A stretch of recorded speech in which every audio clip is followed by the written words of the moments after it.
मेथाइ सल' लिरबाय थायो आरो लिरैनो बिथाङा दिनै सासे थुनलाइगिरि बर' थुनलाइगिरि बर' साहित्य सभा गुबुन गुबुन बर'नि संगठनफोरजों बिथाङा लोब्बा दङ जोंनि बर' बाप्टिस्ट कनभेन्सनाव बिथाङा जोंखौ माखासे मदद होयो दिन्थियो आरो बुंनानै होयो आरो बिथाङा जोंनो बेखौनो रोजाबबोदों बेनि गेजेरावनो आङो फादार खल'नायनि दैदेननायाव चेन्नाइआव हाथरखि आरो सिबिनाय होननाय मोननै केसेटआव गस्पेल मेथाइ आं रोजाबजेनदों दा बेफोर केसेटखौ मोननोबो थांलिया आंनावबो दंमोन बहायबा थाबाय जायखिजाया आङो बेनिफ्राय जुरिजेननानै दासिम गासै 36टा गस्पेल मेथाइ रोजाबबाय बेनि गेजेरावनो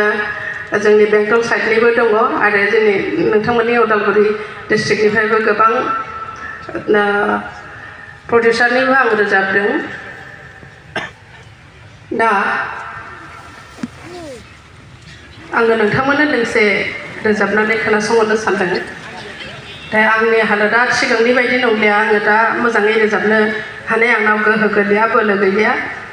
आरो दाख्लै बावैसो जोबोद गगा गुजुनानै रावाबो एसे बोरैबा जानानै थाखादों दा माबायदि जागोन आं अब्लाबो खोनासंहोनो नाजादों आसा